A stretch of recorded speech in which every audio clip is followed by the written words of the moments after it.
Retomamos as sesións do xulgamento oral con os trámites de apresentación das conclusións que serán desenvolvidos primeiramente pela acusación pública, enseguida a acusación popular e depois as defensas na orden do señor Aldama, do señor García Izaguirre e do señor Ábalos. Ten a palabra o Ministerio Público para a defesa das conclusións. Com a devida permissão de Vossa Excelência, com a permissão da Excelentíssima Corte, com a brevidade e concisão que me foram solicitadas, mas também com a extensão necessária, considerando a abundante prova produzida e a gravidade dos delitos e das penas que se pedem neste processo. Chamado caso Máscaras, caso Coudo, caso Ábalos, que despertou um interesse midiático compreensível, em consonância com a importância política e social, levando em conta o alto cargo que um dos acusados ocupava. Um procedimento que tem algumas peculiaridades relacionadas fundamentalmente com a existência de dois processos conectados a este e com a abundante informação extraprocessual. Um processo principal, a Audiência Nacional, no qual outros investigados poderiam ter participado nas condutas dos aqui acusados. Uma investigação também na Audiência Nacional, de outras condutas colateralmente relacionadas com este processo especial e nas quais os três estão sendo investigados. Aqui acusados por um suposto recebimento de propinas, de vantagens indevidas por adjudicação de obras. E depois, uma informação estritamente extraprocessual, formada por documentação presente em comissões parlamentares, investigações jornalísticas, abundantes declarações dos três acusados. Na mídia, tudo isso faz com que exista um material abundante, mais ou menos relacionado com o processo, além dos julgamentos que são feitos. Toda a informação processual e extraprocessual que dá origem aos chamados julgamentos paralelos, que por outro lado são inevitáveis em um Estado de Direito. Com o conjunto nacional de condutas relacionadas a esse abundante material extraprocessual, formado por documentação existente, comissões, investigações jornalísticas, declarações, as provas que aqui foram produzidas, e é a elas que vou me referir. Um tribunal de justiça, e menos ainda quando tenho o privilégio de informar perante o mais alto tribunal espanhol, que garante a melhor interpretação e tutela judicial possível. Fazendo minhas as palavras daquela sentença do tribunal, condutas relacionadas com esse 1985, aquela exposição de Dias Picasso, de julgamentos que se referem à prática de diversos crimes contra a administração pública por uma estrutura criminosa que nasce nos meios de comunicação. O magistrado instrutor se refere à prática de diversos crimes contra a administração pública por uma estrutura criminosa que nasce no entorno do Ministério do Fomento, depois Ministério dos Transportes. A acusação do Ministério Público, penso que é clara, é concisa, foi detalhada no documento de conclusões definitivas sobre as questões. Vou me concentrar, vou deixar de lado uma série de questões que têm sido abordadas na mídia. Objeto de acusação, a legalidade de contratos, operações bancárias e financeiras que não estão em discussão, etc. Que é a audiência de condutas relacionadas com esse abundante conjunto de fatos que expomos em nossa peça de acusação, que logo viram a oportunidade de obter um lucro comum, um benefício mútuo, sob a proteção, à sombra do cargo que José Luiz Ábalos ocupava, com todas as características previstas no artigo 570 bis do Código Penal e que devo revisar brevemente. Nas condutas previstas no artigo 570 bis do Código Penal e que devo revisar brevemente. Pode parecer pouco, mas a realidade é que eram bem mais. Alguns compareceram neste julgamento. Cada um dos três membros da organização conta com uma série de pessoas orbitando ao seu redor, como é divulgado pela mídia. Coudo Garcia, no caso de Coudo Garcia, também sua esposa, seu filho, seu irmão. E no caso de Victor de Aldama, uma série de sócios, amigos, laranjas, os Dias, Tápia, Moreno, Escolano ou Serrano Costumeiro. Todos eles, ou muitos deles, têm a condição de investigados no outro processo ao qual me referi. A Corte deve ter isso em mente quando, porque entre os protagonistas da audiência, condutas relacionadas recaem como Ferri denominava, sobre os sujeitos ativos do crime. Faltam vários atores com diferentes graus de participação e a corte deve avaliar também seus depoimentos e, acima de tudo, avaliar seus silêncios. O segundo requisito é a existência de uma ação concertada relacionada com essa abundância de tarefas ou funções. As organizações criminosas não são meras, nas quais cada integrante assume tarefas ou funções relacionadas, sendo assim considerada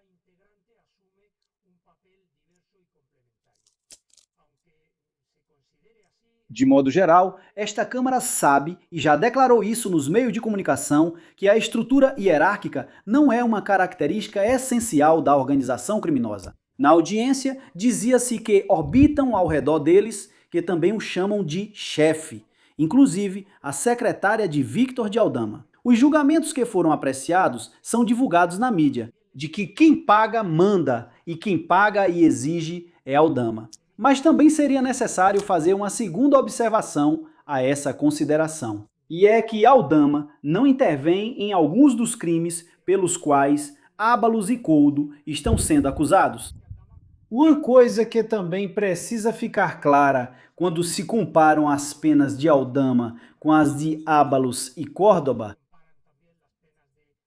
partindo do fato de que a Victor de Aldama não são atribuídos alguns dos crimes que os outros dois cometeram.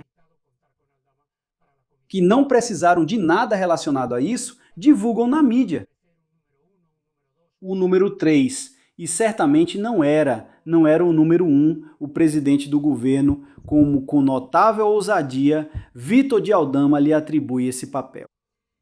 Em todo caso, fosse como líder da organização, ou pelo menos como sua peça nacional, de forma colateral, José Luiz Ábalos raramente descia ao campo de jogo, à execução material dos crimes. Uma investigação colateralmente relacionada com esta e com abundantes informações. Pois bem, depois voltaremos a falar dele. A onipresença de Coudo e sua eficácia nas tarefas que assume não deve nos fazer esquecer que a pessoa de quem dependem, finalmente e definitivamente, as decisões era José Luiz Ábalos. Há uma conversa muito significativa quando Jéssica Rodrigues sugere a Coudo que José ligue para quem tiver que ligar. E Coudo responde, claro, e ele faz o maior escândalo comigo por ser inútil. Ábalos não liga, para isso ele tem um Coudo por trás de quem normalmente se escuda. Coudo Garcia, sim, esse é o assessor, mais que assessor, assistente, amigo, lugar-tenente, braço direito, homem de confiança, alter ego, como quisermos chamar. Jéssica Rodrigues o chamava de sua sombra, o tenente-coronel o chamou de correia de transmissão. Para terceiros, sua palavra era a palavra de Ábalos. E se eram admitidas, se eram aceitas, as ordens, claro, mas também os desejos, as simples sugestões de Coudo Garcia. Era porque se entendia claramente que ele estava agindo, que operava sempre em nome e por conta de José Luiz Ábalos. E que se essas ordens não fossem obedecidas, então poderiam rolar cabeças, ou continuando com as metáforas, outras partes mais íntimas da anatomia masculina, como com grosseira eloquência, pressionava Coudo Garcia, Isabel Pardo de Vera. E isso funcionava tanto de cima para baixo, quanto de baixo para cima. Coudo era essencial porque levava a José Luiz Ábalos os pedidos de terceiros. Pardo de Vera também explicou isso. Era o interlocutor natural para falar com o ministro. E, finalmente, Victor de Aldama foi a pessoa que, em benefício próprio e de terceiros, aproveitou essa influência que foi garantida por meio de terceiros. O pagamento contínuo de grandes quantias de dinheiro para alcançar seus objetivos, conectando seus próprios interesses e os de terceiros com a administração estatal, neste caso com o Ministério dos Transportes, era o elemento corruptor. A organização, como tantas vezes vimos, também tinha seus próprios códigos. Usavam uma linguagem combinada, as xistorras, os soles, as lechugas, que revela a plena consciência de antijuridicidade das condutas praticadas. Ou se referem de maneira ambígua ou genérica ao tema, ao assunto. Às 11, isso chega, você me fala da outra coisa, do pacote, sem nunca explicitar que, na verdade, estão falando de dinheiro. Consciência da ilicitude que também se infere do uso de linhas inseguras, o conhecido como café no jargão da organização. E como todas as organizações criminosas, ou como muitas delas, esta também conta com seu pentito, com seu arrependido, que é o colaborador da justiça, como quisermos chamar. E pode parecer estranho de fato que falemos de uma organização criminosa com um ministro, mas isso só pode causar estranheza.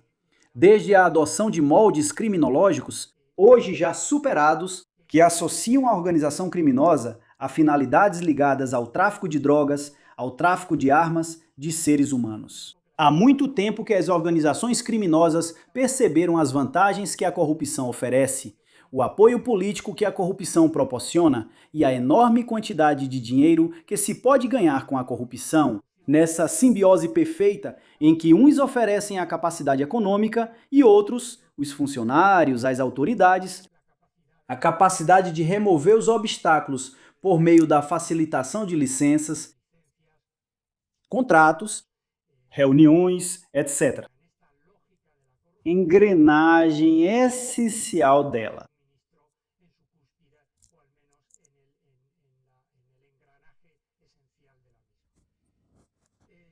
Teve um caráter estável ou indefinido. A organização nasceu com uma inegável vocação de permanência ao longo do tempo, como mostra o fato de que esteve operando durante vários anos e projetando sua atuação criminosa em diferentes esferas. Com base na permanência de José Luiz Ábalos e de Couto Garcia no Ministério, de tal forma que apenas a saída de ambos do Ministério foi enfraquecendo e, finalmente, diluindo ou esgotando essa estrutura. Finalmente, o artigo 570 bis logicamente exige que essa organização criminosa tenha como objetivo a prática de crimes. Vamos analisar esses crimes com uma precisão que é perfeitamente explicada pela decisão de procedimento abreviado. O pacto firmado pelos três acusados estava orientado para a prática de fatos delituosos indeterminados naquele momento, em seus contornos concretos, e que, indo se especificando à medida que surgisse essa oportunidade, por cuja razão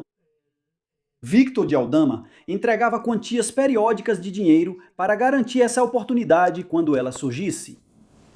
Os crimes cometidos pela organização criminosa descritos em nossa denúncia, não vou repetir, giram em torno de fatos que entendo estarem plenamente comprovados e cuja prova vou revisar agora. Uma prova de acusação abundante, realmente devastadora, em que às vezes basta a simples leitura dessas mensagens de WhatsApp, dessas cadeias de mensagens de WhatsApp, para perceber a prática desses crimes. Cadeias de mensagens de WhatsApp, mensagens que, aliás, não estão cortadas, não falta nada nelas. Se olharmos para as evidências, vemos como a UCO, a Guarda Civil, se preocupou em registrar em cada evidência a cadeia completa de cada dia dessas mensagens de WhatsApp, o que permite contextualizar perfeitamente as conversas e o sentido delas.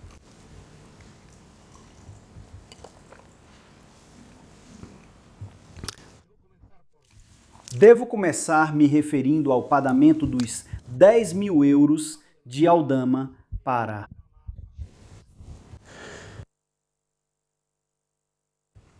Couto e a Ábalos, porque é o lucro da suborno, a essência da propina, mesmo que seja complementada por outras recompensas, às quais também vou me referir. Dizia Pacheco que o crime não surge para a realidade da vida como Minerva, adulta e completamente armada, mas percorre um caminho. E com a corrupção acontece exatamente isso, que a corrupção não aparece de um dia para o outro com entrega de 10 mil euros por parte de Aldama a Couto Garcia e a José Luiz Ábalos, mas começa com favores, com pequenos presentes, com contatos. Com um tratamento, uma moto, o que fuera. O pagamento da moradia da parceira de Ábalos, que é a primeira dádiva identificada, e a partir daí já se torna muito mais natural que uns e outros entreguem e recebam quantias em dinheiro. De quem é a iniciativa, podemos nos perguntar? Em grande medida, trata-se de uma questão irrelevante. O Código Penal não privilegia o corrompido em relação ao corruptor. Tanto faz. Se Ábalos e Couto procuraram um Vítor de Aldama mais do que predisposto, ou se foi Vítor de Aldama quem procurou ou corrompeu os funcionários públicos? Provavelmente houve tanta insistência quanto pouca resistência, e tudo acabou em um pacto de corrupção que interessava a todas as partes. E quanto à prova desse pagamento de 10 mil euros, como eu dizia, ela é abundante. Em primeiro lugar, Aldama reconhece que pagava 10 mil euros pelo menos desde setembro ou outubro de 2019, conforme identificado pela UCO. Ele diz que pode ter sido antes. A UCO também admite isso, provavelmente na volta da viagem ao México, que foi compartilhada pelos 3 acusados, e dura até agosto de 2022, coincidindo, como eu disse também, com quem informa a UCO. Essa declaração de Aldama é importante porque com esse reconhecimento ele está admitindo a prática de um grave crime de corrupção. Também está comprovado nas reuniões que mantém periodicamente, mensalmente, Couto Garcia com Vítor de Aldama e, posteriormente, Vítor de Aldama também com Joseba. Com essas mensagens prévias entre ambos, com essa prestação de contas de Joseba ao seu irmão Couto, no qual eles falam, como eu disse, sobre marcar o de sempre, este mês, como ficamos, etc. Em 18 de outubro de 2019, Aldama cria uma nota em seu celular onde já aparece como despesas essa referência ao Grandu. Em 28 de março de 2022, é uma data também importante, porque César Moreno, um dos sócios de Aldama, informa a outro deles, a Serrano, e lhe diz: pagaram ao Couto ontem. Justamente ontem temos a anotação de Couto com Joseba e de Joseba com Aldama, na qual Aldama diz: ele tem piedade. E por isso, pagaram ao Couto ontem? César pergunta a Serrano, e este responde: não iam pagar para ele na República Dominicana, que é justamente onde tinham pago para Joseba nas vezes anteriores. Ele identifica Couto com Joseba em relação aos pagamentos. E nesse mesmo dia, César Moreno envia uma nota para Serrano Costúmero, onde aparece essa anotação: despesas fixas a cada 10, K10.000, R2.000 e para AR, O, de todos os meses, o que evidencia essa periodicidade, essa mensalidade nos pagamentos. Isso também é importante, porque dos pagamentos que Aldama faz, às vezes seus sócios também se encarregam.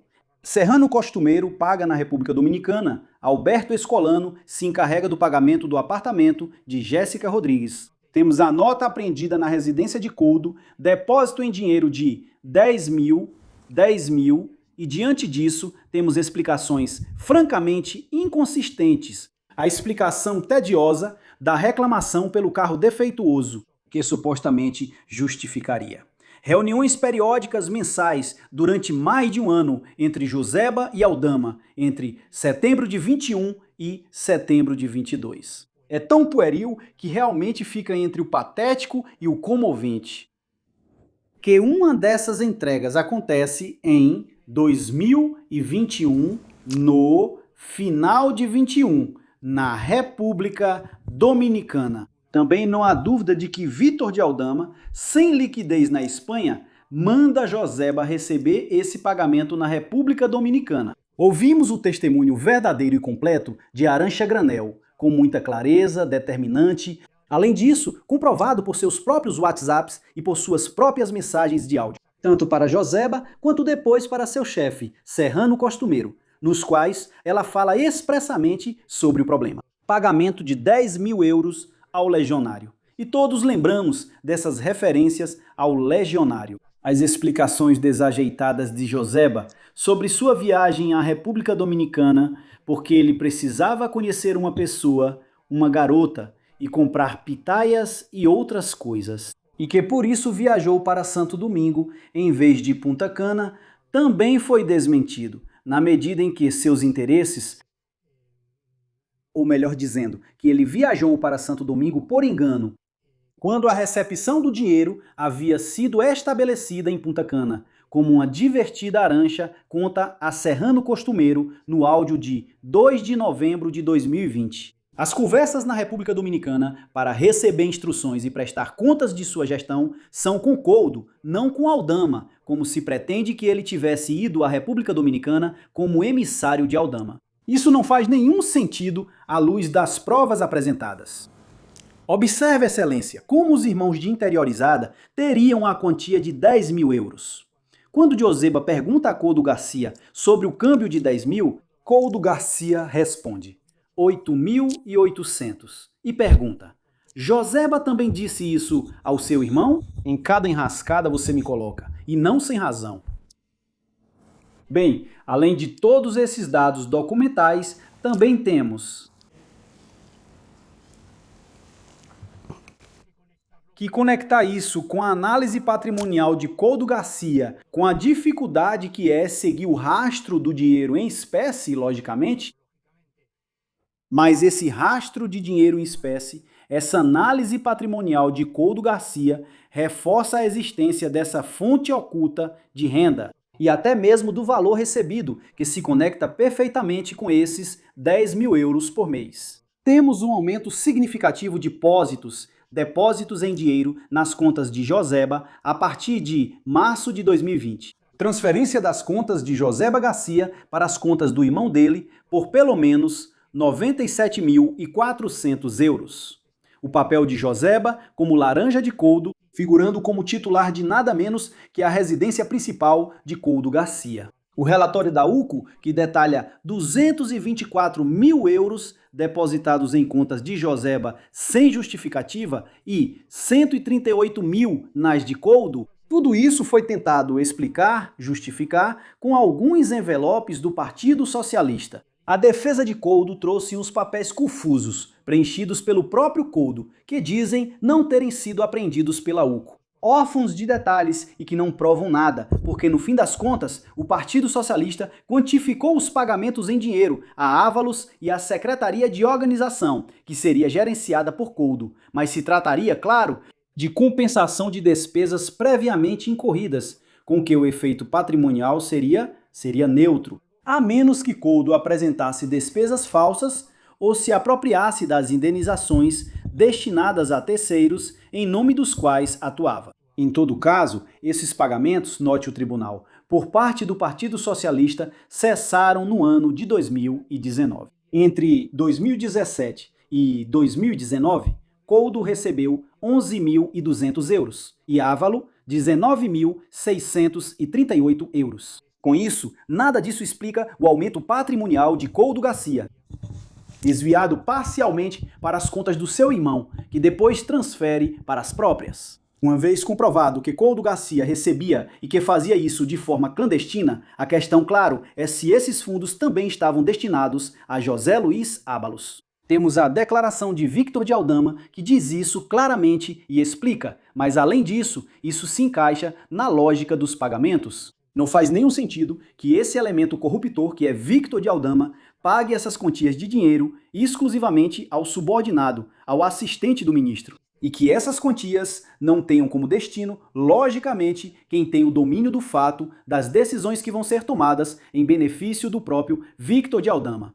Isso, na minha opinião, é impensável. Mas é que, além disso, há uma confusão patrimonial evidente entre o patrimônio de Coudo e o de José Luiz Ábalos. O fato de que Coudo pague inúmeras despesas periódicas em nome do seu chefe, mais de 46 mil euros, evidencia que esse dinheiro que Coudo administra, na verdade, ele está fazendo isso em nome de José Luiz Ábalos, com essa dupla contabilidade que o próprio Coudo também comenta com Patrícia Ures.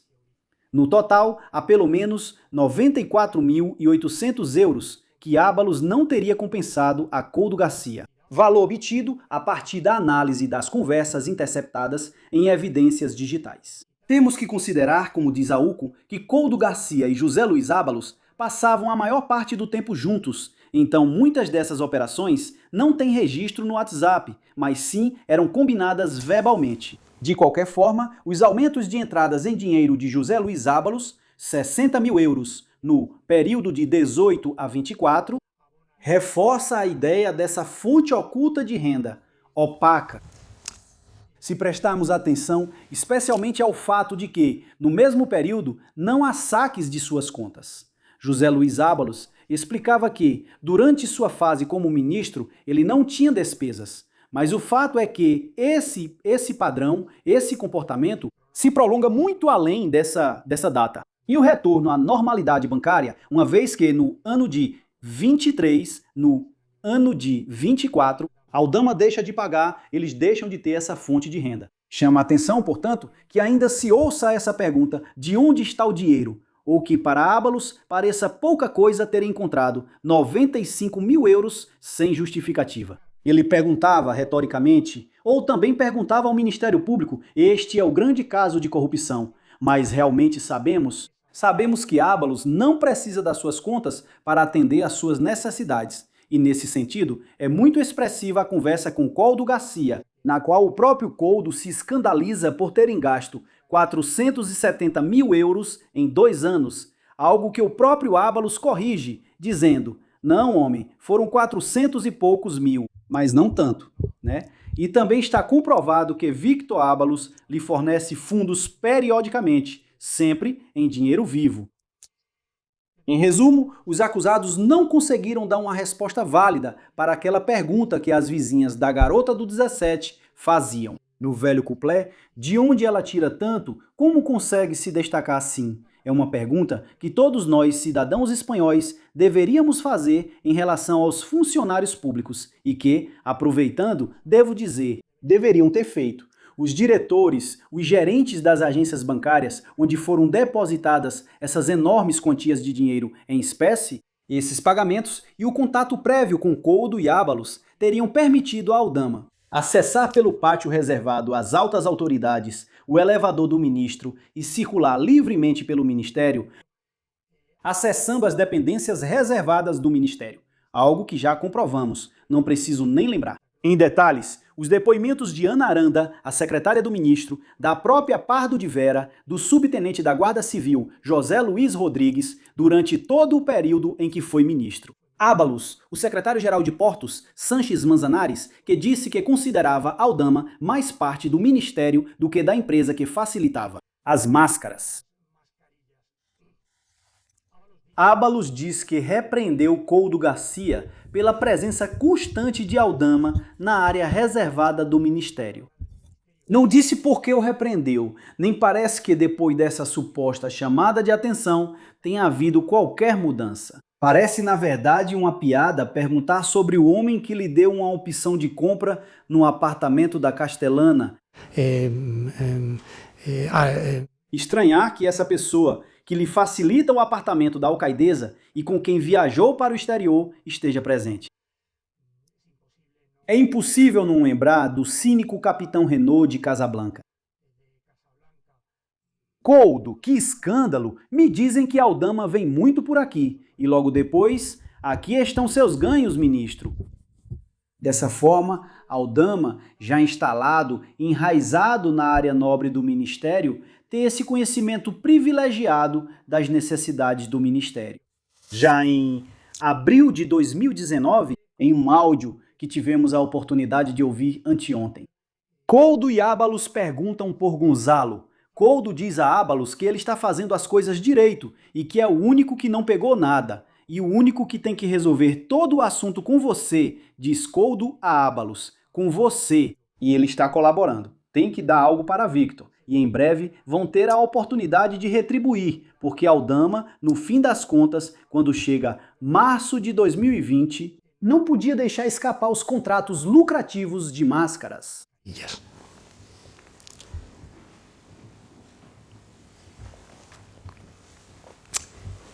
Entrando nessa questão, lembramos que em 14 de março de 2020 foi declarado o estado de alarme para a gestão de uma crise sanitária sem precedentes que todos nós lembramos.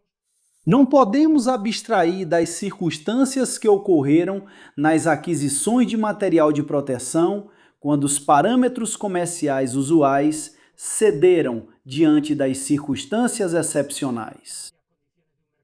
Condições de um mercado em que a demanda era muito superior às possibilidades de oferta dos canais habituais de abastecimento. Isso gerou, claro, uma notável incerteza em relação aos preços, à qualidade e aos prazos de entrega. E todas essas circunstâncias eu não posso deixar de levar em conta se eu não quiser incorrer, se não quisermos incorrer em um indesejável viés retrospectivo. Mas também não podemos deixar de estudar analisar e perseguir aquelas condutas que, a pretexto dessa situação de emergência, causam a obtenção ou permitiu a determinadas pessoas a obtenção de um benefício ilícito. A contratação seguiu o procedimento de emergência, o artigo 37.1 da Lei de Contratos do Setor Público. A contratação de emergência praticamente não tem requisitos, além da constatação da própria situação de emergência, que o artigo 16 do Real Decreto 7 de 2020 já estabelecia, em relação a todos os contratos que tivessem como finalidade o fornecimento de material de proteção.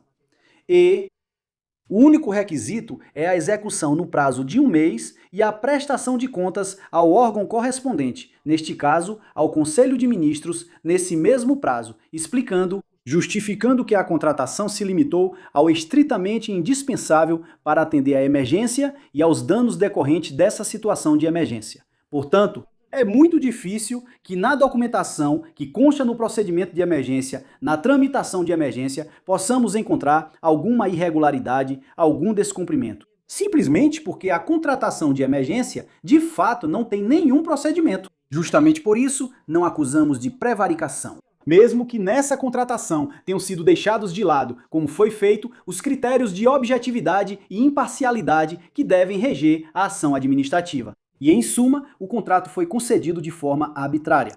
Quanto ao preço, ele também não pode nos servir de referência, porque naquela época não havia um mercado que pudesse estabelecê-los. Esses preços, claro, eram muito mais elevados do que na etapa anterior, que não serve de referência, mas eram, sobretudo, muito discrepantes. E encontramos contratações com preços muito diferentes, dependendo de várias circunstâncias diferentes relacionadas ao transporte, a localização, a margem comercial, então o preço não é algo a ser considerado neste caso. O preço oferecido pelas soluções de gestão estava correto, era adequado e por isso não acusamos de desvio de verbas nessa compra de máscaras. Qual é o aspecto significativo do preço aqui? Pois o ministério dirigido por José Luiz Ábalos se fechou para novas ofertas que foram chegando.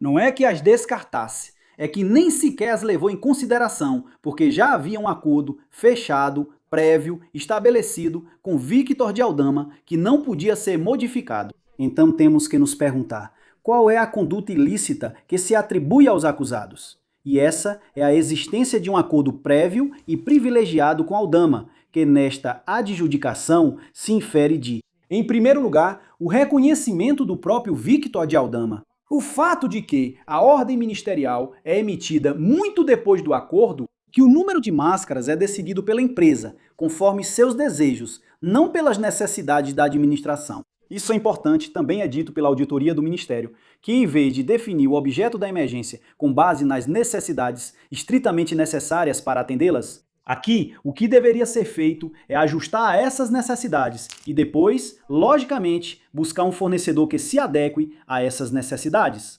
Aqui é feito exatamente o contrário. Define-se o objeto da emergência de acordo com os interesses, de acordo com as necessidades de Victor de Aldama e de seus sócios.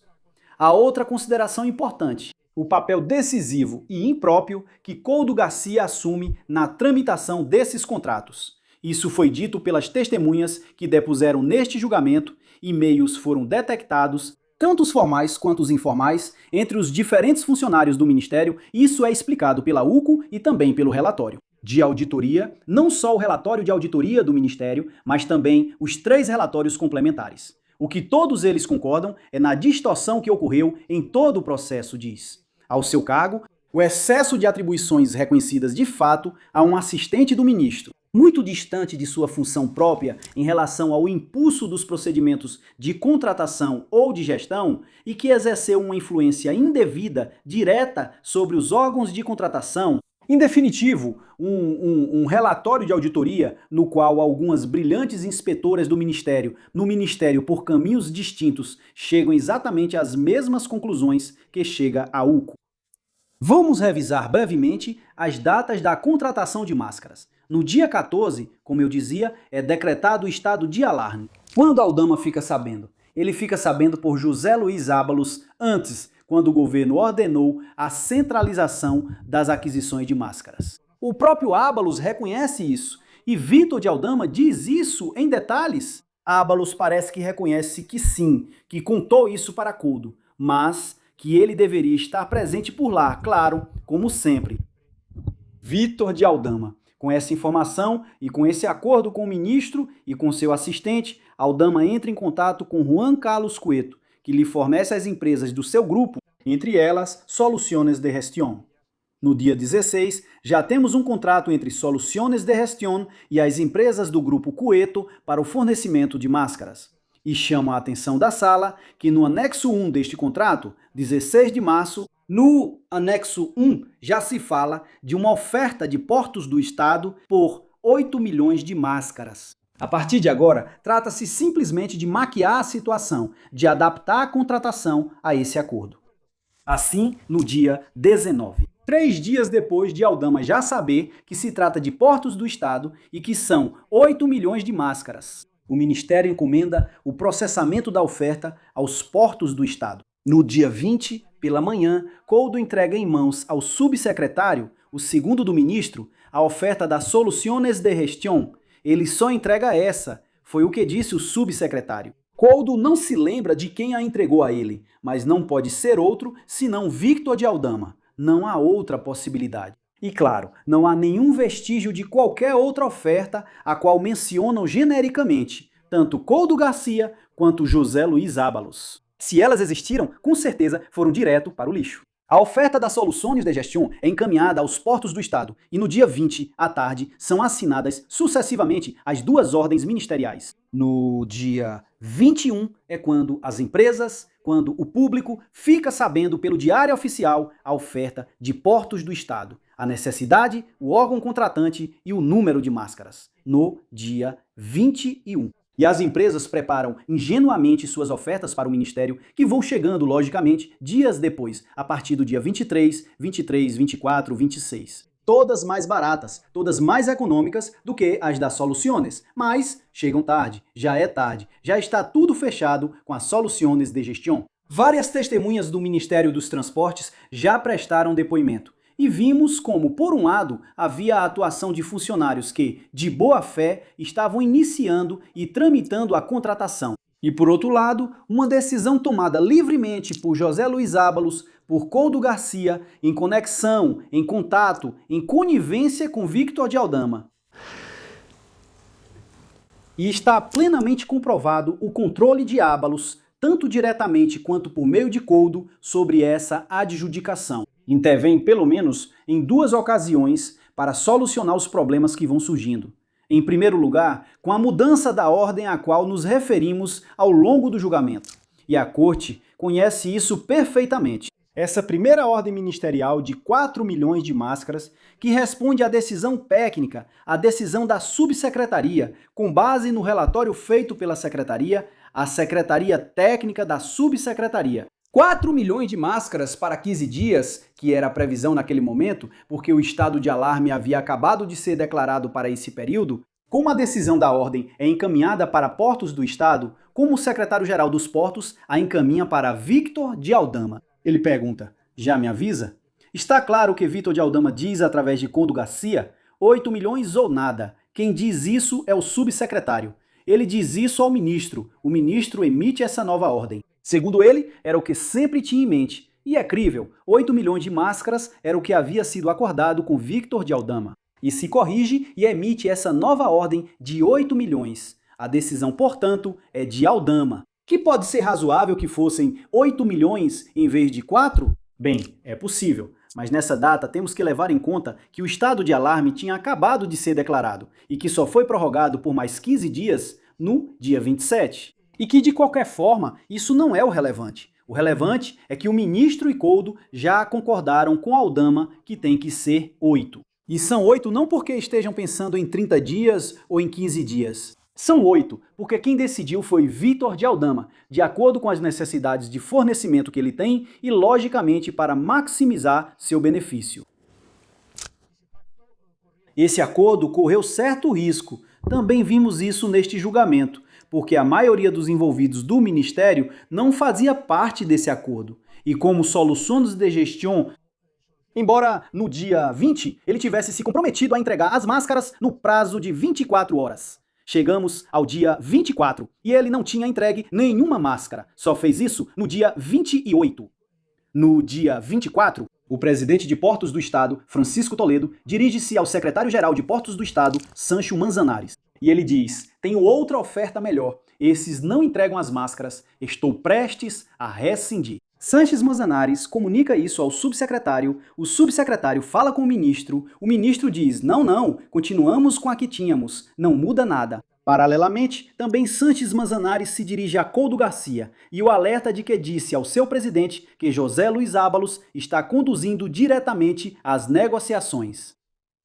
E depois de superar esses pequenos obstáculos que vão surgindo no plano inicial, dos 8 milhões que foram acordados com Victor Daldama, chega o dia 25 e, surpreendentemente, é feito um novo acordo de compra de máscaras. Sanches Manzanares diz para sua equipe: segurem-se na cadeira, porque o ministro quer ampliar o pedido em mais 5 milhões.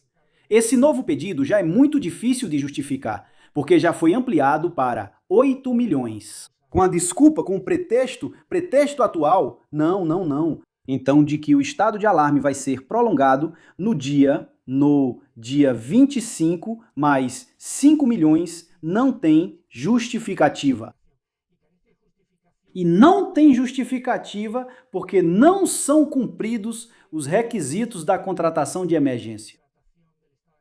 Há uma nota informativa da Junta de Contratação Pública do Estado em relação ao já citado artigo 16 do Real Decreto 7/2020, que já naqueles dias, com o objetivo de prevenir situações de abuso, diz que a contratação de emergência deve se limitar ao estritamente indispensável, no âmbito objetivo e temporal, e que, além disso, só deve se recorrer a esse procedimento quando for imprescindível, quando não for possível a utilização de outros procedimentos menos restritivos à livre concorrência.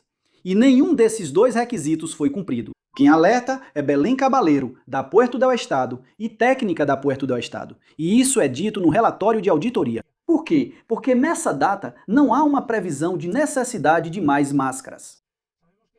Sabemos que tínhamos isso. Obrigado. Só é feito no dia 24 de abril, um mês depois de ter sido feita a ordem de compra de 5 milhões de máscaras. Portanto, o procedimento da nova aquisição não seguiu o procedimento de emergência para tratar apenas o estritamente indispensável. Mais uma vez, isso por si só não é crime, mas mais uma vez evidencia novamente que a premissa era apenas garantir o maior benefício, o máximo benefício para Victor de Aldama. E nesse sentido, temos um contrato muito revelador do dia 24 de março entre Soluções de Gestão e Anglia. No antecedente primeiro, já se fala de vários contratos celebrados com a administração pública no dia 24. No dia 24, só foi celebrado um contrato. A ordem sai no dia 25. As Soluções de Gestão já tem também um conhecimento prévio e privilegiado de que será ofertada uma nova ordem de compra de máscaras, de 5 milhões de máscaras. E igualmente relevante é a segunda cláusula para o encargo de logística com Anglia. Soluções de Gestão diz que o objeto é a importação de 20 milhões de máscaras. Pois repare, excelentíssima sala, que 20 milhões de máscaras é exatamente o que Soluções de Gestão Victor de Aldama coloca nos órgãos públicos. Se somarmos Portos do Estado, Ministério do Interior, Canárias e Baleares, dá 20 milhões de máscaras. As necessidades logísticas de previsão de disponibilidade de máscaras de Victor de Aldama, não as necessidades da administração.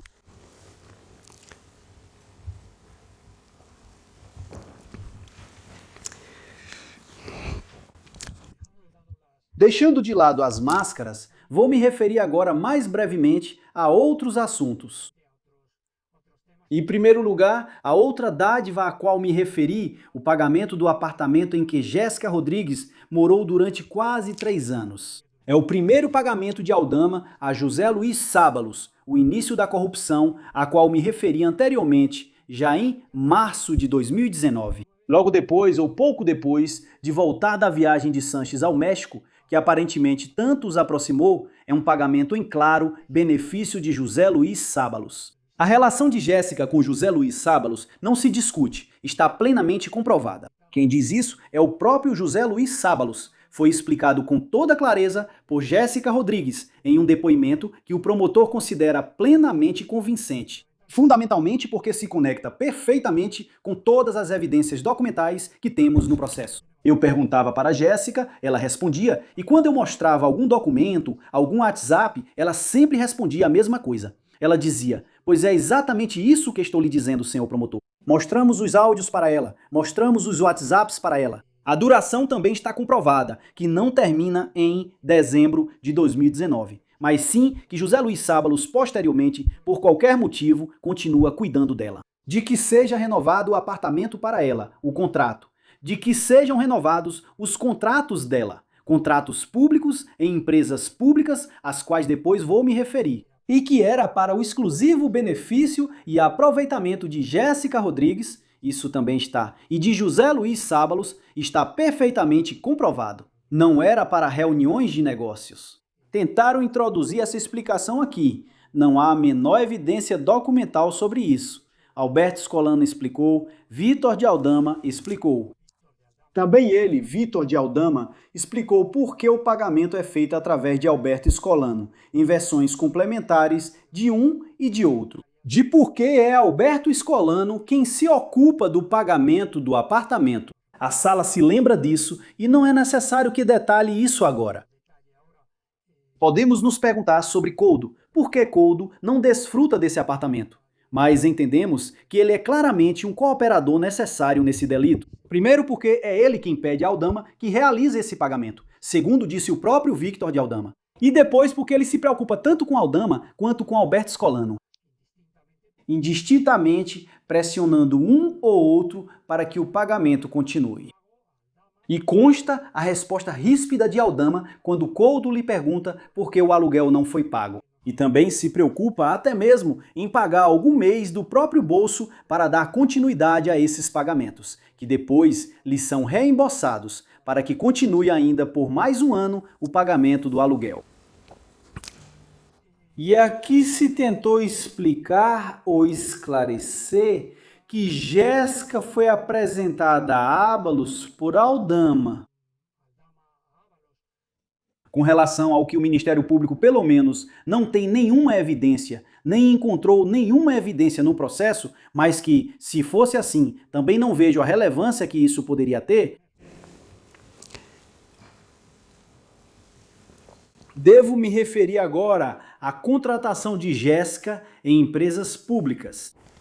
Ábalos admitiu, de fato, não pode deixar de admitir, não pode deixar de fazer isso, diante da quantidade esmagadora de evidências digitais que existem, que de fato procurou emprego para Jéssica, mas não especialmente em empresas públicas, porque pagam pior. E eu me pergunto, que outra possibilidade Ábalos tinha de uma empresa que não fosse pública? Para colocar Jéssica através da estrutura do Ministério, que é a que ele utiliza para essa contratação de Jéssica, e eu acho que vale a pena fazer uma referência às empresas públicas colonizadas, quase parasitadas pelo poder político.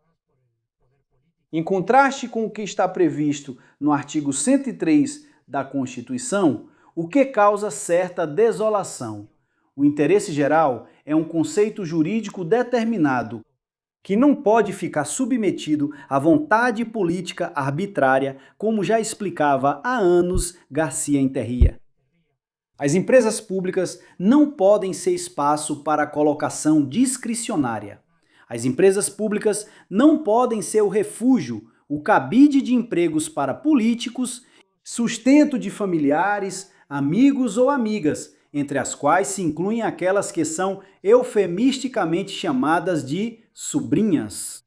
Esta é a consciência de pleno domínio sobre as sociedades estatais que nasce desse raciocínio perverso que identifica as sociedades 100% do Estado, com sociedades 100% do governo e, portanto, do ministro responsável por elas. que se assume com naturalidade e até com orgulho ter ajudado uma amiga a conseguir um emprego? Como dizia Koldo, é que ela precisava, e precisava mesmo, e ele se gaba de ter conseguido um emprego para uma amiga que estava precisando. Uma pena que ela ganhe tão pouco. E colocam um assessor claramente incompetente em uma empresa pública porque é uma tradição. E realmente, dizia José Luiz Ábalos, se não tinha nada a acrescentar, se não se trata de mérito e capacidade, dizia ontem ou anteontem, também não era uma empresa muito importante. Toma notas e me informa. Esse é o contexto, e eu digo isso porque esse é o contexto quase colonial em que isso é dado como certo. Que a mera sugestão do ministro, seus simples desejos, se transformam em ordens executivas. Chama-se a presidenta da ADIF e a partir daí vai se descendo nessa cadeia de influências por toda uma corte. E serviu até que, se houver sorte, aparece uma funcionária íntegra, no caso da Tragsa Traçatec, Virgínia Barbancho, que alerta sobre o que está acontecendo. Normalmente isso é inédito e, como ela mesma disse, com medo, implorando para não ser retaliada, para que a apadrinhada seja deixada em paz. Não para que trabalhe em paz, mas para que não trabalhe.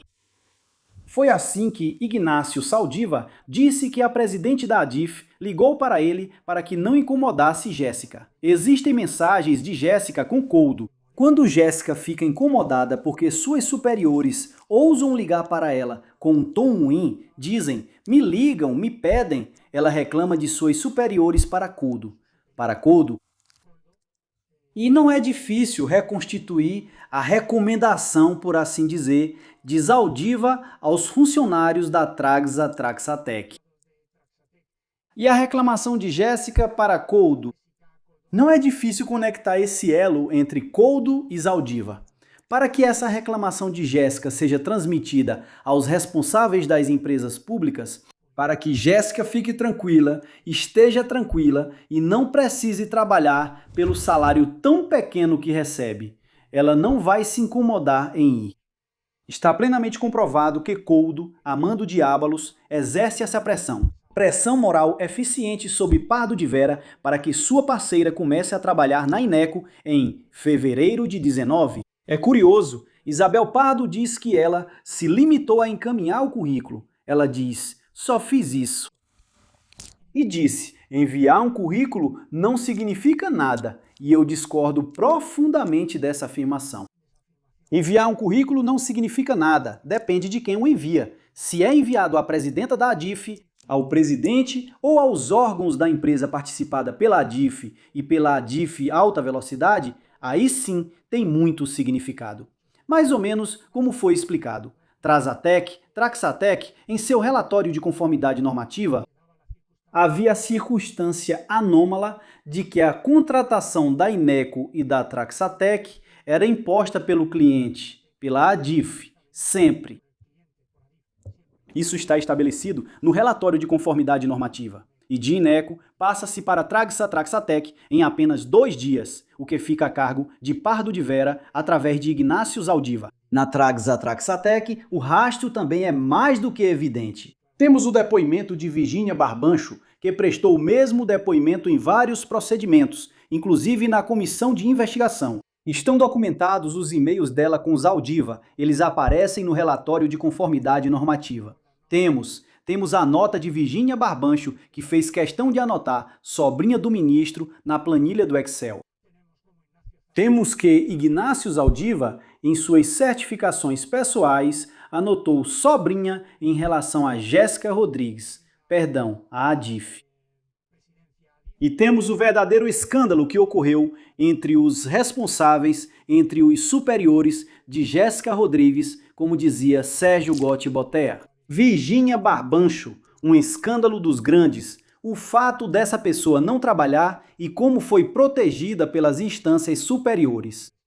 Que Jéssica não trabalhava, perfeitamente comprovado, como eu disse, mas também perfeitamente conhecido, tanto por Ábalos quanto por Koldo Garcia, que não só sabiam disso, mas também incentivaram essa situação. Que o contrato foi processado de acordo com a legalidade, algo ao qual foi dedicada uma prova extensíssima neste procedimento, isso não está em discussão e não é mencionado em nossa peça de acusação. Se o contrato tivesse sido contrário à legalidade, também acusaríamos de um crime de prevaricação. O contrato sim é processado, a entrevista, isso é indiferente.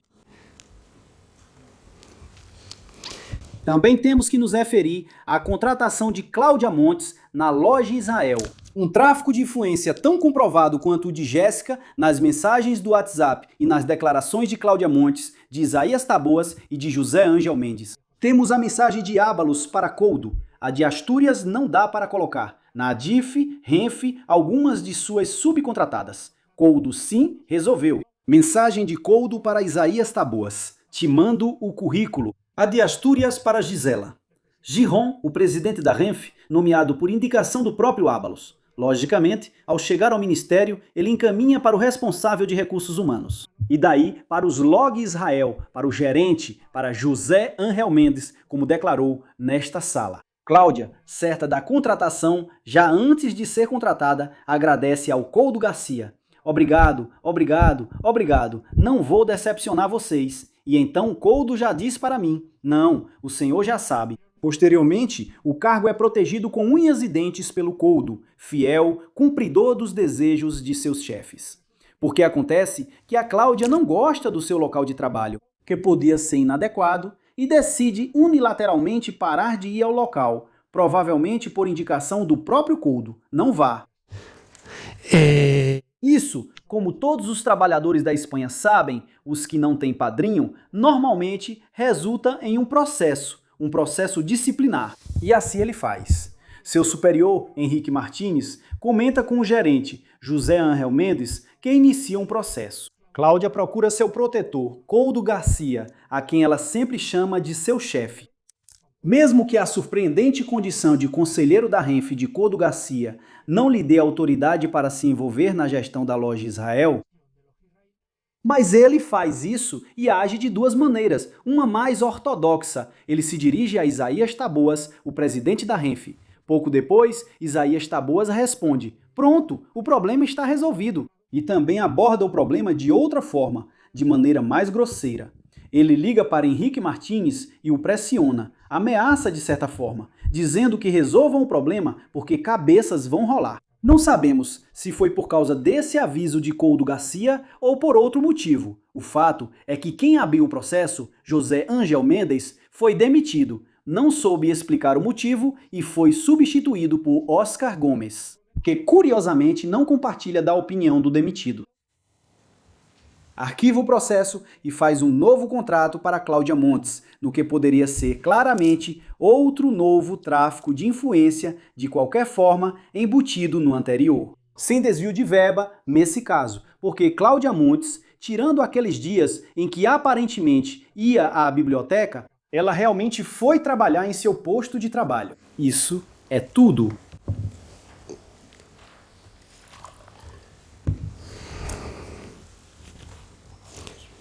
Estou me referindo agora ao assunto do chalé da prefeita.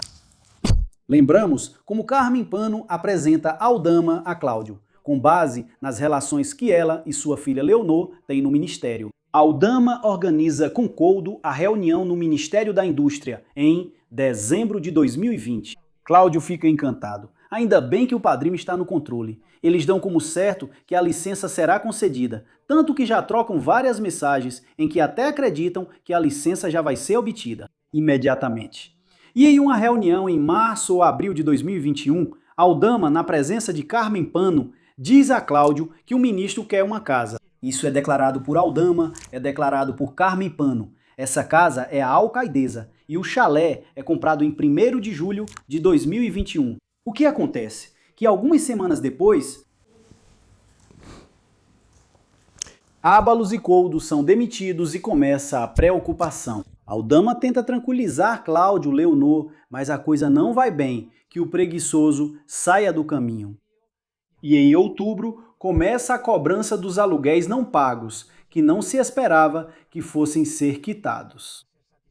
Ábalos reclama com Coudo, Coudo reclama com Aldama, isso é uma loucura, vão se lembrar. Aldama não dá atenção, isso é só para se proteger. Mas chega a mensagem, a definitiva e arrasadora, em dezembro, que Cláudio Rivas manda para Victor de Aldama, negada a condição de Vilafuel. E na mensagem seguinte do WhatsApp, despejo iniciado, é preciso iniciar o despejo. Depois, a compra do chalé está ligada indissociavelmente às expectativas de conseguir a licença, assim como o despejo desse chalé está ligado ao fracasso dessas mesmas expectativas. Que a compra do chalé e o posterior aluguel com opção de compra é uma recompensa pelo despejo de Vilafuel foi dito expressamente, categoricamente por Carmipano e também por Victor de Aldama em todo o seu depoimento. O de Leonor Gonzalez, da qual também constam as mensagens reveladoras. Com seu namorado, até o namorado dela estava ciente da situação, no final das contas, de como funcionava o pagamento do aluguel. Sobretudo porque devemos levar em conta como essa aquisição acontece. Ela é buscada no mercado de compra e venda, não no de aluguel. Uma compra que precisa ser feita por um terceiro para que depois ele esteja disposto a alugar e dar uma opção de compra. Não serve qualquer terceiro. E quem é esse terceiro? Ora, quem vai ser? Mais uma vez, Victor de Aldama. E era necessário poder incluir a opção de compra no contrato, porque essa é realmente a chave de toda a operação. Vamos lembrar que Ábalos não podia aparecer como titular de um chalé de luxo tão caro naquele momento. Ele não podia incluir essa casa como sendo dele ou de pessoas do seu círculo familiar, porque ele teria que ter declarado e teria que ter aparecido no portal de transparência do Ministério e do Congresso. Então, não podia colocar no nome dele nem no de familiares diretos. Então, o que se opta é por esse sistema, o mesmo sistema que é utilizado com o aluguel do Passeio de la Castellana com a opção de compra. Uma opção de compra muito vantajosa, com desconto do preço final dos valores pagos e principalmente com possibilidade de cessão. Por último, da cessão da opção de compra a terceiros, que é uma cláusula realmente excepcional e de altíssimo valor econômico. Quando surge a necessidade de recompensar o ministro por suas gestões, Aldama, que já estava tentando comprar esta casa para recompensar o ministro, a coloca no nome de Cláudio Rivas, que é quem finalmente, através da sociedade controlada por ele, assume o pagamento da residência. Finalmente, tenho que me referir mais brevemente à recompensa pela nota de imprensa emitida em favor do resgate da Europa. Aí eu não entro no mérito se a nota era adequada. Se o resgate era, como disse no início da minha intervenção, não se acusa de nada. Sobre isso, não se discute a validade do resgate da Aérea Europa, sobre o qual tivemos que ouvir longas perorações de alguns das testemunhas. Não é do interesse do Ministério Público, não é do interesse desta acusação se o resgate da Ibéria Europa era oportuno, se a modalidade de resgate era oportuna ou não. O que interessa é que se recompensa mais uma vez a atuação do Ministério, a atuação de Ábalos, de Coudo, em benefício de Victor, de Aldama. Aldama, em nome da Aérea Europa e de Hidalgo, pressiona Coudo em 6 de agosto de 2020. A nota de imprensa, idiota, porque o outro está subindo pelas paredes. 2 minutos depois, Coudo já se dirige a Ábalos. Chefe, me desculpe, mas você sabe de algo sobre a nota de imprensa? Por favor, falo isso porque esse cara vai surtar. A nota é redigida por Saura, mas de qualquer forma, quem decide finalmente sua divulgação, quem podia fazer isso, logicamente, é José Luiz Ábalos. No dia 7, antes de ser enviada para a imprensa, através do gabinete de imprensa do ministro, Ábalos encaminha a nota para Coudo. Coudo a encaminha minutos depois para Aldama e Aldama minutos depois para Hidalgo, antes da publicação. A publicação é feita no dia 8, no El País e em outros jornais econômicos. Isso está descrito na nossa peça de acusação, nas conclusões definitivas, não vou me deter nisso, mas constitui um respaldo inegável ao resgate. Claro que o Ministério dos Transportes se posiciona a favor do resgate da Aérea Europa, que afinal não é uma nota de imprensa, é um comunicado de fontes. Me parece uma discussão bizantina. O fato é que a imprensa acolhe essa nota, esse WhatsApp, esse texto se coloca entre aspas e se dá a importância que o governo merece, por fim, o resgate da Air Europa. Isso teve um valor indiscutível para os investidores, para os sócios da Air Europa, para seus fornecedores, etc. Que não contemplava todas as expectativas. Que poderia ter tido um respaldo mais contundente? Pode ser, mas foi muito bem recebida. A nota está ótima, dizia Aldama para Couto, embora aqui pareça que ele disse que não tinha gostado tanto. Naquele momento, eles a receberam com entusiasmo. E chegam as férias de Ábalos. Algumas mensagens entre Couto Garcia e Hidalgo.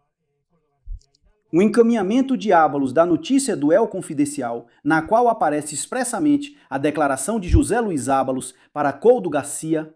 Couto Garcia encaminha isso para Aldama, diz a Aldama que um terceiro deve ligar para ele, que é Javier Hidalgo. Eles trocam algumas conversas e imediatamente depois a mensagem de Couto Garcia para José Luiz Ábalos. Isso sai de graça para você.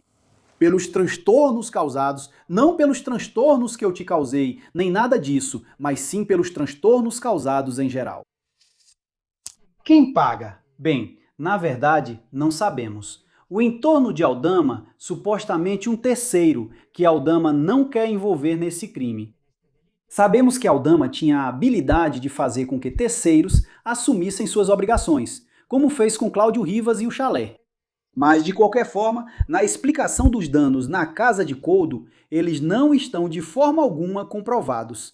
E a imagem de Ábalos passando o chapéu no final das férias entre seus familiares para depois devolver o dinheiro ao Couto, sinceramente parece pouco convincente, além de que não há registro de depósito ou entrada nas contas dele. É francamente pouco crível. De qualquer forma, a nota, além de que tivesse uma remuneração específica e particularizada, no caso das férias. Responde mais uma vez aos interesses de Aldama e a outra atuação do Ministério dos Transportes em benefício dos interesses de Aldama ou dos interesses de terceiros que Aldama patrocina. Vou agora, de forma muito mais breve, fazer outras considerações sobre a prova realizada. O valor dos relatórios da UCO, porque dissemos que a imensa maioria do material probatório deste processo se encontra nos diversos relatórios da UCO, das quais se extraem conclusões amplamente fundamentadas com base nessas evidências documentais. Eles explicaram, ratificaram isso em juízo, um testemunho, na opinião do Ministério Público, amplo, claro, preciso, rigoroso, mas, em definitivo, a abundância dessas evidências e seu conteúdo frequentemente inequívoco quase torna desnecessário. As considerações, algumas das considerações dos membros da UCO, dos agentes da UCO, que quase se sustentam por si mesmas. Com base na jurisprudência desta Câmara, de forma telegráfica, porque não vou cansar a Câmara com questões que sabem perfeitamente melhor do que eu. Não são laudos periciais, carecem de avaliações subjetivas impertinentes ou considerações jurídicas contra as quais esta Câmara alertava na sentença 78 de 2021. Seriam esses laudos de inteligência, segundo a nomenclatura que percebo, que com pouca convicção utiliza esta própria Câmara para designar esses relatórios em que os agentes relacionam informações, diz esta Câmara, para assim extrair determinadas conclusões. Em todo caso, a avaliação é livre, entre outras coisas, porque o tribunal pode chegar às conclusões a que chega a UCO ou a outras diferentes, mediante a leitura de toda essa documentação. E acredito que este é o caso. A leitura dos documentos é tão expressiva que as conclusões do caso se impõem por si mesmas, sem tirar um pingo de mérito ao excelente trabalho da UCO, do qual o Ministério Público, sem dúvida, se orgulha. E acredito que os cidadãos espanhóis também devem se orgulhar. As gravações interceptadas de Couto Garcia não são especialmente relevantes neste processo, mas foram trazidas pela defesa de Couto Garcia. São conversas que apontam fundamentalmente para o recebimento de comissões por adjudicações de obras. No que diz respeito a este caso, o que é de interesse?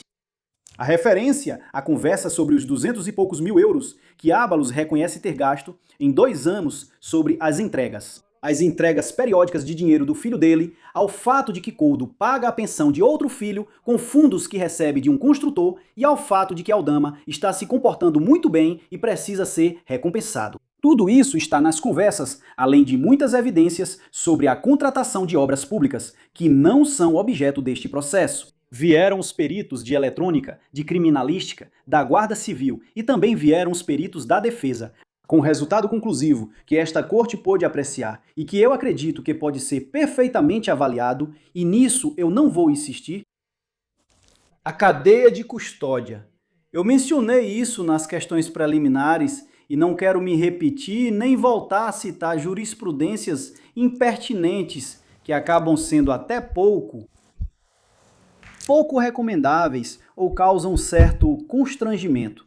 Fazer isso para a segunda turma, para 7 magistrados da segunda turma, que não é um fim em si mesma, que tem um valor instrumental, que existe a presunção de que o que foi obtido pelo juiz, pelo perito ou pela polícia corresponde ao que foi apresentado em juízo, salvo se houver uma suspeita razoável, que essa dúvida concreta deve ser levantada pelas defesas, que não levantaram nenhuma dúvida sobre a cadeia de custódia. Mas é assim mesmo? E tudo isso sob a ótica do que foi falado nas questões preliminares, sobre essa certa lógica da desconfiança? Pois sim, é preciso produzir alguma prova. Foi feita uma comprovação documental? Temos os autos de entrada e busca, as autorizações correspondentes, as atas com identificação dos objetos, que são entregues aos agentes à disposição do juízo, a referência aos lacres, rompimentos de lacres e no âmbito da prova pessoal? Eu acredito que sim.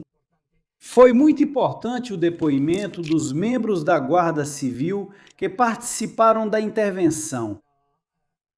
Obtenção e análise dessas evidências documentais que comprovaram a integridade e a rastreabilidade. Integridade, vocês vão se lembrar das referências, de forma didática, o perito da Guarda Civil, o agente da Guarda Civil, disse que cada imagem do WhatsApp é como uma foto, que é impossível de alterar. Como era guardada na mochila Fadaray para preservá-la, para protegê-la de qualquer ataque externo, de qualquer modificação externa, a rastreabilidade com todas as ações, procedimentos, a coleta na bolsa, a ata, os agentes envolvidos, as tarefas realizadas, as datas, os horários da evacuação. Consequentemente, o procedimento seguido foi explicado.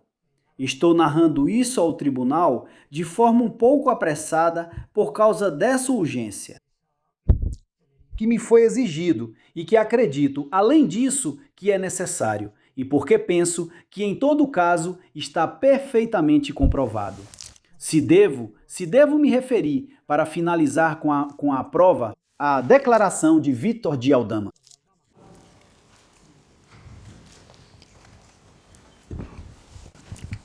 Porque parece, pelas contínuas alegações e críticas feitas durante todo o processo, que a declaração incriminatória de um coacusado fosse um caso excepcional.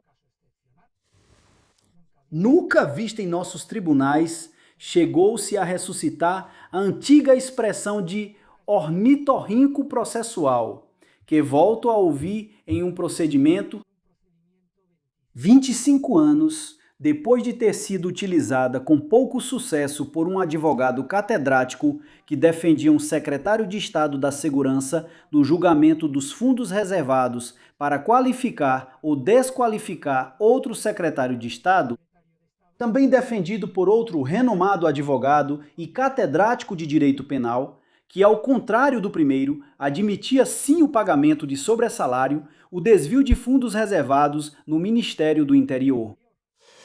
Bem, a sentença terminou com a condenação de ambos os secretários de Estado, com pena menor, logicamente, uma pena muito menor para o ornitorrinco. Mas, como eu disse, me chama a atenção esse apontamento e esse questionamento genérico sobre a declaração de um coacusado. Olha, o incentivo à colaboração de pessoas que participaram no crime por meio da redução substancial ou isenção da pena. Isso é cada vez mais comum. Uma necessidade cada vez mais sentida de política criminal para conseguir obter provas de crimes que, de outra forma, dificilmente poderiam ser alcançadas. Assim, as declarações dos coacusados, dos membros de organizações criminosas que confessam, são respaldadas e incentivadas por uma série de instrumentos em nível internacional. Pela Convenção de Palermo das Nações Unidas contra o Crime Organizado Transnacional, a Convenção de Mérida das Nações Unidas contra a Corrupção, a Convenção Antissuborno da OCDE, a Convenção de Varsóvia contra a Lavagem de Dinheiro, do Conselho da Europa, o GAF, instituições, organismos internacionais, organizações não governamentais, Transparência Internacional. É algo absolutamente aceito que a atenuação da pena, na medida que se considerar oportuna, é uma necessidade de política criminal para apurar essas condutas.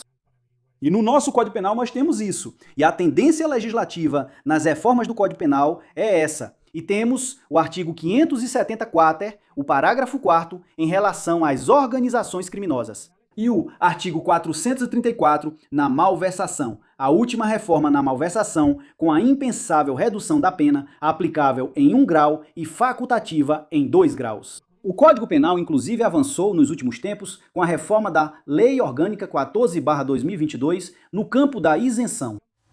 E faz isso no artigo 288 bis, em matéria de competência à semelhança daquele programa de clemência que está previsto na Lei de Defesa da Concorrência e que é aplicado pela Comissão Nacional dos Mercados e da Concorrência. Para aquelas empresas ou pessoas físicas que denunciam a existência de um cartel, que ficam isentas de sanção, agora também no Código Penal e no artigo 262, na mesma reforma, em relação à alteração de preços em licitações, em concursos e leilões públicos. Por quê? Porque, caso contrário, é impossível comprovar a existência dessa organização, desse cartel. E essas isenções partem da evidência de que o combate às organizações criminosas exige isso. E isso também é exigido no combate ao crime de suborno. No crime de suborno, a Corte sabe que temos o artigo 426, que não é utilizado, eu não sei se já foi utilizado alguma vez, acho que não.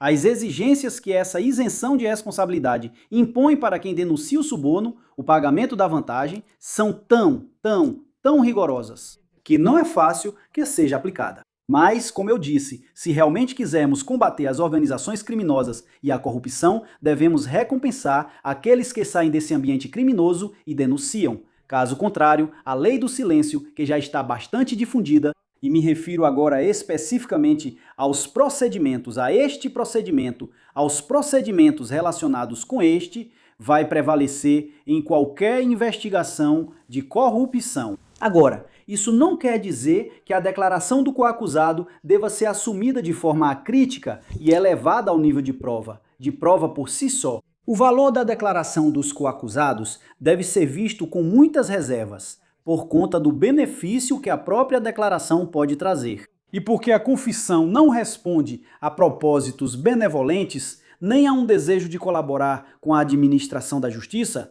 mas sim a um desejo, a uma intenção, por outro lado legítima, de obter uma redução da pena. Por isso, o Tribunal Supremo e também o Tribunal Constitucional, o Tribunal Europeu de Direitos Humanos, de forma bastante semelhante, se não idêntica, estabelecem que a prova de acusação quando consistir na declaração de um coacusado, não pode depender exclusivamente dessa manifestação, mas deve ser corroborada, confirmada por outros elementos probatórios, minimamente corroborada, diz o Tribunal Constitucional. E neste julgamento, a declaração de Vitor de Aldama está plenamente corroborada. Pelo menos tudo o que Aldama afirmou, ou dito de outra forma, tudo o que o Ministério Público considera provado em relação à declaração de Vitor de Aldama está corroborado por outros elementos probatórios. Há outras coisas que Victor de Aldama diz que, até hoje, não sabemos se são verdadeiras, se não são verdadeiras ou se são claramente incertas. Mas elas não foram levadas em consideração para a acusação que está sendo apresentada neste ato.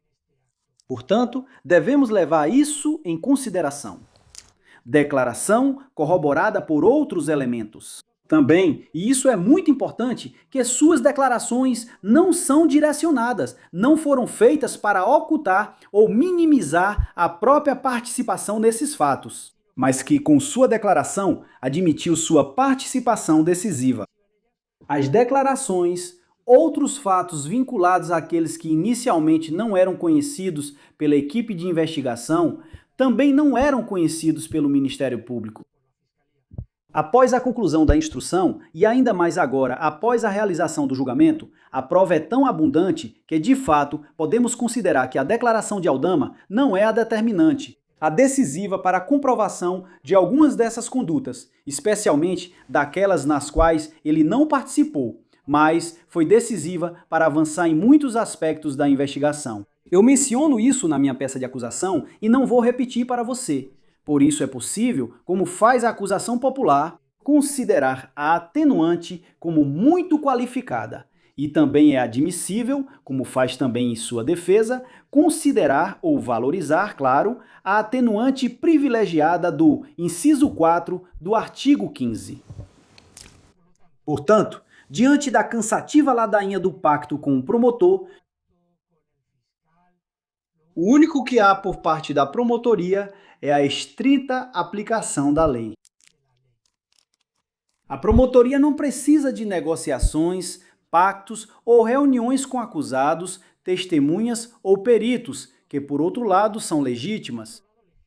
Reuniões, pactos, sobre os quais as defesas perguntavam com notável má-fé. Talvez aqueles que projetam na promotoria suas próprias dinâmicas de atuação não consigam entender, mas vale a pena tentar, mesmo com a certeza de não conseguir.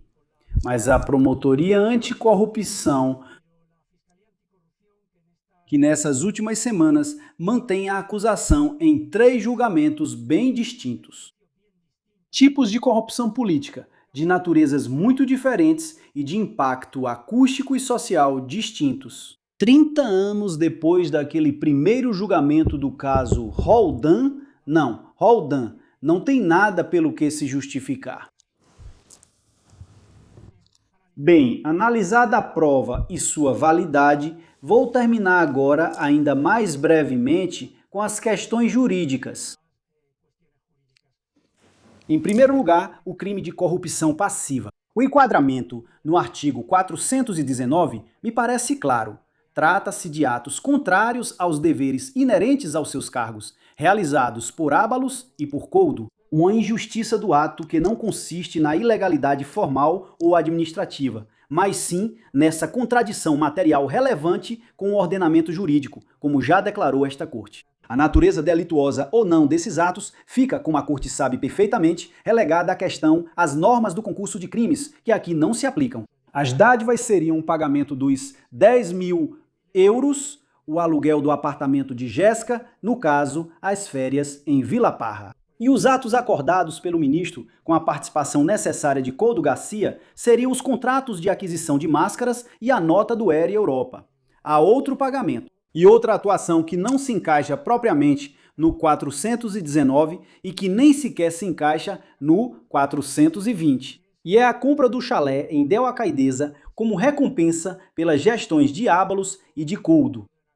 Em agradecimento pelas gestões em favor de Vila Fuel para manter o impulso favorável à concessão da licença de Vila Fuel. E não se encaixa no 410 nem no 420, porque não é um ato próprio do cargo. Nem mesmo com essa ambição, amplitude que esta Câmara dá de que esteja minimamente relacionado com a esfera de competências. Porque, na verdade, que um ministro, através de seu assessor ou por conta própria, se dirija a outro ministério para marcar uma reunião, não é um ato que eu entenda que seja próprio do cargo. E isso gera 2 problemas, ou 2 dúvidas. A primeira, sim, seria uma corrupção passiva imprópria, o 422, um pagamento ao ministro, a um funcionário público ou a uma autoridade em consideração à sua função. Então, o que fazemos com essa corrupção passiva imprópria? Nós o incorporamos ao crime continuado do 419 ou o separamos e o punimos autonomamente pelo artigo 422. Eu acho que esse 422. Essa corrupção passiva imprópria ficaria incorporada, além disso, em benefício do próprio acusado, no 419. No crime continuado do 429. E resta outra questão. Se dissermos que não é um ato próprio do cargo, seria necessário sancionar esse acréscimo de antijuridicidade que implica o fato de o ministro realizar um ato que poderia ser considerado tráfico de influência.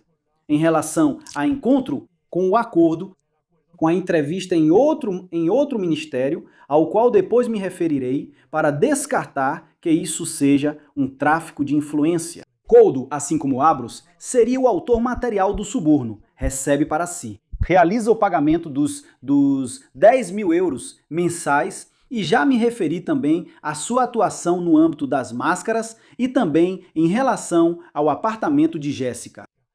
Seria autor por cooperação necessária neste segundo caso e também no chalé da alcaidesa. Outra questão em que apresenta uma certa discordância mínima e relevante. Para os efeitos da pena que se solicita em relação à qualificação, pré-qualificação, que já sabemos que não é vinculante, do excelentíssimo senhor magistrado e instrutor, em seu excelente despacho de procedimento abreviado. Seu excelente despacho de procedimento abreviado. E aqui ele considera que há um único crime de suborno, porque o acordo inicial dos acusados, que se comprometiam com a aldama a entregar sucessivas quantias de dinheiro, o fato de a entrega ser feita em parcelas sucessivas, em momentos sucessivos, não determinava a continuidade delitiva, porque, diz a decisão, o pagamento era um pagamento contínuo, adiado ou diferido no tempo. Sabemos, obviamente, que a continuidade não depende do número de atos realizados pelo funcionário, mas sim das entregas, não dos atos realizados pelo funcionário. Mas o que se avalia é a pluralidade de atos de entrega, como esta corte já afirmou em diversas ocasiões, porque, em última análise, a conduta se concentra em corromper ou tentar corromper.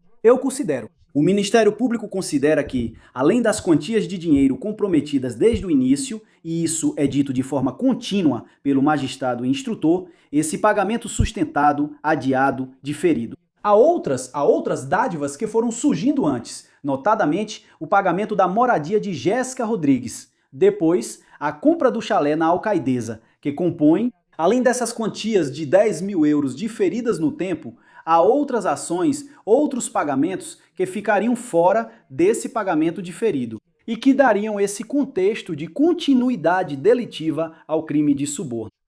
No tráfico de influência, ainda mais brevemente, me parece muito claro, ao avaliar a prova, já disse, a capacidade de influência de Ábalos. Em relação às atribuições do seu cargo e à relação hierárquica que tem com os funcionários influenciados, a diretora da ADIF, e como esse crime, logicamente, se consuma com a mera influência, sem que seja necessário, do ponto de vista de Ábalos, que a contratação seja efetivamente realizada, mas, além disso, esse contrato acaba sendo celebrado. Considero que a influência na Ineco e na Traxatec é única, porque a Traxatec se chega quase por inércia. Depois dessa primeira influência de Ábalos, não é necessário reproduzi-la. Considero que há um único crime de tráfico de influência pelos dois contratos, e pode haver um crime de tráfico de influência em cadeia. Em relação aos demais funcionários que participam dessa contratação, mas isso será analisado na audiência nacional, se for o caso. Há outros possíveis tráficos de influência que eu descarto e aos quais não quero me referir detalhadamente, que é a dívida tributária da Pilo Rio Estate com a Fazenda, porque entendo que Coudo se limita a organizar uma reunião com o chefe de gabinete da ministra da Fazenda que não tem consequências tributárias. Já sabemos que é um crime de consumação antecipada, que não é possível conseguir essa influência, mas me parece que está dentro de certos usos sociais, não maus usos sociais, que é a recomendação para que alguém seja recebido. Descarto porque me parece que não coloca em perigo o bem jurídico, e que não tem uma antijuridicidade material. O mesmo com a licença de hidrocarboneto de Vila Fuela, a qual me referi anteriormente. É verdade que Coudo, consegue essa reunião no Ministério, mas entre que o Ministério não é o pertinente para essa possível reunião no Ministério. Mas entre o fato de que o Ministério não é o órgão pertinente para a concessão da licença e que parece que isso se limita a uma entrevista, a um encontro, acho que não é suficiente para caracterizar um tráfico de influência, que isso se limita a uma entrevista, a um encontro, acho que não me... Possíveis tráficos de influência reais, que é sobre seus subordinados dentro do âmbito ministerial. Um uso e aproveitamento de informação sobre a dívida tributária Coudo não revela segredos, mas sim informações que são definidas no artigo 442, informações. Possíveis tráficos de influência. Eu, que não tenha sido... Quero me referir com isso, nos daria duas notas, que é... Há uma terceira nota que exige a informação privilegiada a qual se refere o Regulamento da União. Possíveis do 596. Tráficos de influência que não se referem à extensão, que de forma é a doutrina dívida que reveste a informação privilegiada, concreta, não pública e relevante. Relevante, que é algo ao qual não se refere o 442. É concreta a informação sobre as máscaras, porque além de uma necessidade genérica de máscaras que toda a Espanha conhecia. Tratava-se do uso do procedimento de emergência, que não era conhecido, que também estabelecia o prazo de entrega, porque se é tramitado como emergência, há um prazo de entrega. Muitos possíveis tráficos de influência que descarto, que extensão, dívida de possíveis licitantes, o órgão licitante colocado pelo Estado e, acima de tudo, o número de máscaras. Isso é uma informação concreta e privilegiada. Possíveis licitantes, o órgão licitante por todo o Estado e, acima de tudo, o número de máscaras. Isso é uma informação concreta e privilegiada. É uma das que não me refiro a ninguém. E é relevante. Aqui, o primeiro... Sempre se utiliza o que é conhecido como o teste do tráfico de influência.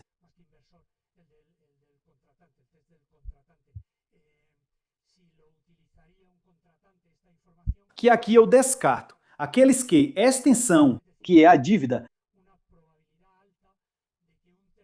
a tomada de decisões para contratar ou não contratar. E acho que, nesse caso, a informação era relevante. Termino com a malversação pelos valores recebidos por Jéssica em virtude dos contratos celebrados com a Ineco e a Trasatec sem ir trabalhar. Aqui, Ávalos e Coudo seriam propriamente indutores de influência para que Jéssica Rodrigues não precisasse trabalhar. A responsabilidade deles será determinada, se for o caso, como eu disse antes, em outro procedimento, que é a questão da dívida tributária, se for o caso, como eu disse antes, em outro procedimento. As sociedades estatais podem ser discutíveis à luz da nova definição de influência que se utiliza para administrações públicas, mas sobre isso eu não vou me referir. A questão não é duvidosa. E, além disso, está claro que a dívida tributária... Além disso, o plenário desta Câmara, de 25 de maio de 2017, já considerou que o patrimônio, a associação de outros possíveis de 2017, já influencia aqueles aos quais não vou me referir quanto à extensão, que a dívida deve ser considerada tributária, Trasatec e Ineco, e dizia que o estado das atuações e possíveis encaminhamentos da instrução em outros órgãos, o estado dos autos e a continuação da instrução em outros órgãos. Não me permite fazer uma declaração que implique o reconhecimento da condição de parte prejudicada, que é a condição de prejudicado.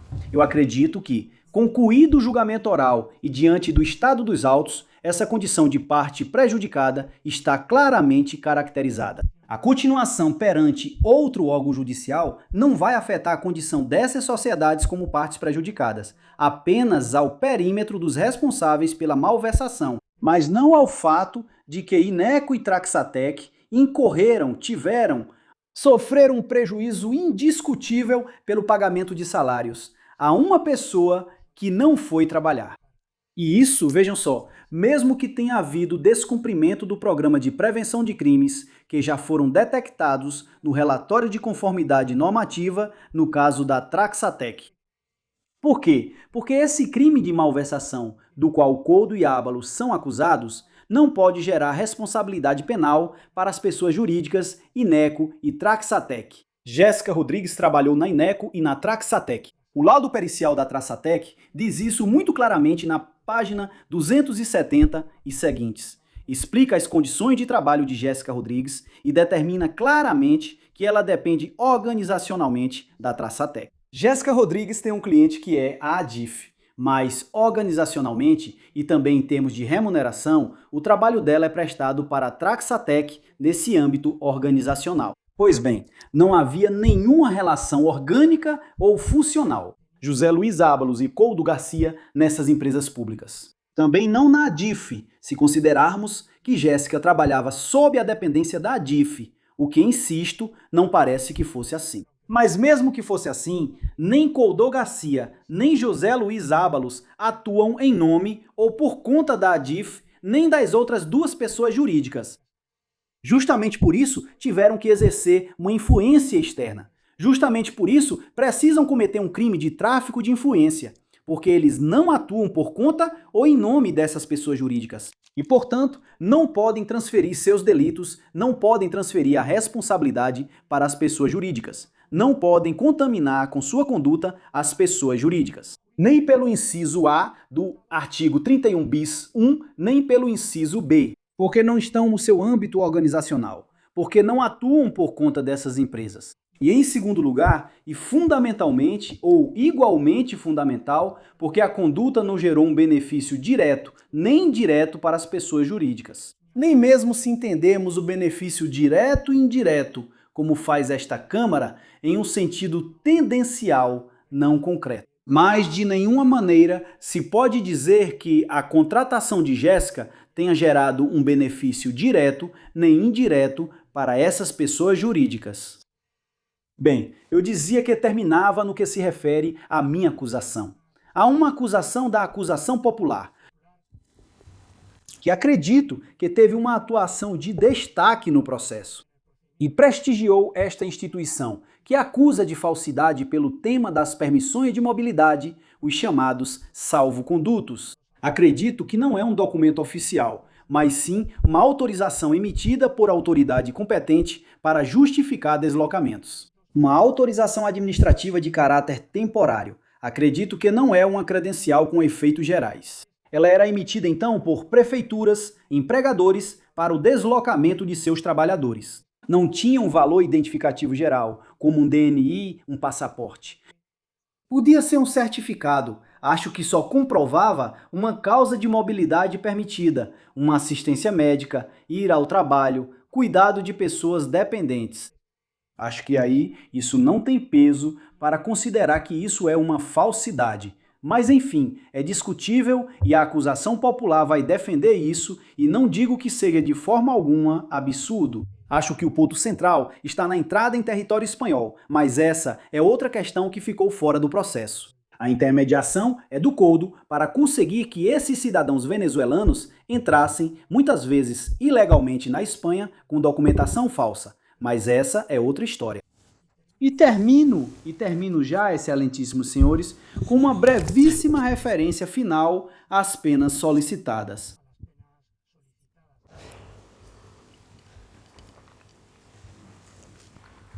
Os acusados enfrentam penas graves, pois graves são as condutas que lhes são imputadas, as condutas que lhes são atribuídas. Vejam, quando, como neste caso, nos deparamos com uma corrupção orgânica, organizada, continuada, não estamos falando apenas de dano à livre concorrência, Também não estamos falando apenas da relevância que tem o correto e normal funcionamento da administração pública, com sujeição a um sistema de valores estabelecido na Constituição. O bem jurídico protegido dos crimes contra a administração pública é muito mais do que isso, excelentíssimos senhores. É a certeza de que, com essa corrupção política organizada, nada menos do que a partir de um ministério do governo da Espanha, está diminuindo a confiança dos cidadãos em instituições democráticas que esses criminosos pervertem, colocando-as a seu serviço. Como deslegitima o Estado de Direito e o princípio da separação de poderes, as ações dos poderes públicos que normalizam ou minimizam as condutas de corrupção ou desqualificam aqueles que têm a responsabilidade de poder persegui-las. A corrupção política está corroendo o nosso sistema democrático e só uma reação contundente contra ela pode detê-las. Claro que isso se refere primeiramente e fundamentalmente ao âmbito preventivo, área na qual eu, o Ministério Público, tenho pouco ou nada a dizer. Mas também no âmbito repressivo, com a importante função preventiva que também cumprem as sanções penais. Por isso, solicito ao Ministério Público desta excelentíssima Corte que sejam aplicadas as penas solicitadas que consideramos proporcionais e dissuasivas em relação à gravidade das condutas que foram analisadas aqui ao longo deste julgamento. Só isso. Obrigado.